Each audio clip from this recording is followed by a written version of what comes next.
Hello everyone, my self Prerna Jain, your health and wellness expert. और आज हम बात करने वाले हैं मीनोपॉज के बारे में।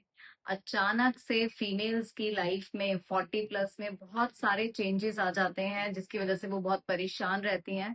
तो समझते हैं कि क्या वो प्रॉब्लम्स हैं और क्या उनका सॉल्यूशन है।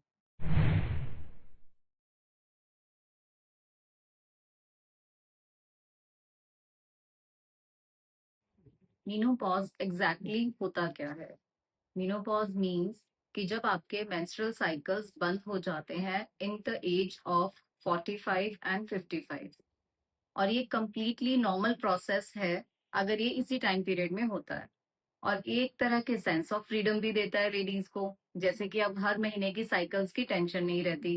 रिप्रोडक्शन से फ्रीडम हो जाती है, उसकी भी टेंशन नहीं रहती। तो मीनोपॉज को हमें हमेशा बहुत ही नॉर्मली और as a phase of life लेना चाहिए। 60% लेडीज कुछ शॉर्ट टर्म सिम्टम्स फेस करती हैं, जैसे कि हॉट फ्लशेस का बहुत महसूस होना, साथ में vaginal dryness, urinary tract problems बहुत फ्रीक्वेंट होती हैं, anxiety, mood swings, depression, tiredness, या फिर loss of libido, irritability, loss of concentration. और एक जो सिम्टम मेरे को देखने को मिलता है वो है क्राइंग स्पेल्स, जैसे कि बस रोने का ही मन करता रहता है, बिना किसी बात के रोना। हमने देखे कुछ शॉर्ट टर्म सिम्टम्स, लेकिन जिस चीज पे हमें ज्यादा ध्यान देने की जरूरत है वो है long term health risk. Oestrogen का काम सिर्फ हमारे रिप्रोडक्शन को ही मैनेज करना नहीं होता, ये बहुत सारे और भी काम करता है। और जब ये हमारी बॉडी में इसका प्रोडक्शन बंद हो जाता है तब हम लोगों को फेस करने पड़ते हैं इम्बैलेंस कोलेस्ट्रॉल लेवल्स, या फिर अल्जाइमर रिस्क बढ़ जाता है।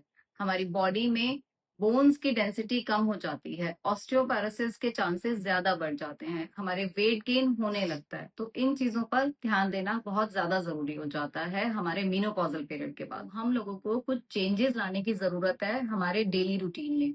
जैसे हम लोगों को विटामिन ई का इंटेक बढ़ाना चाहिए, जिससे हमारे हॉट फ्लशेस डिक्रीज हो जाएंगे। विटामिन ई हमें मिलेगा हमारे नट्स एंड सीड से बहुत ही हेल्दी वे में।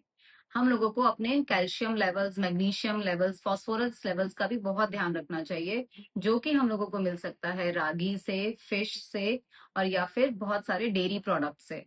लेकिन हम साथ में ही हम लोगों को कम करना है हमारा फैट। हमें वेट कंट्रोल करने के लिए और हमारे कोलेस्ट्रॉल लेवल्स को कंट्रोल करने के लिए सैचुरेटेड फैट्स और जंक फूड को बिल्कुल हटा देना चाहिए हमारी लाइफ से।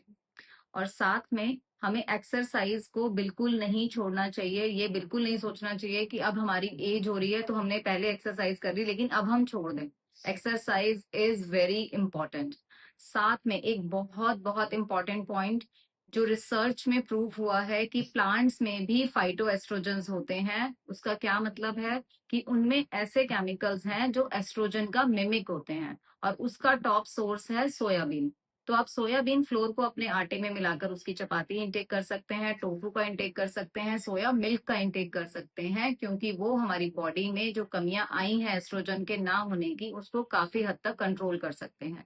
और फाइटो एस्ट्रोजन्स के जो और सोर्सेज हैं वो हैं ओट्स, होल व्हीट एंड रागी। और हमारी कुछ पुरानी हैबिट्स को हमें छोड़ना होगा, जैसे कि high caffeine intake, high tea and coffee intake, क्योंकि वो हमारे कैल्शियम को हमारी बॉडी से एक्सक्रीट आउट कर देती है। तो उसको हमें अवॉइड करना चाहिए। Thank you for watching my video. Hope you all like it and don't forget to follow on my socials and subscribe to my channel.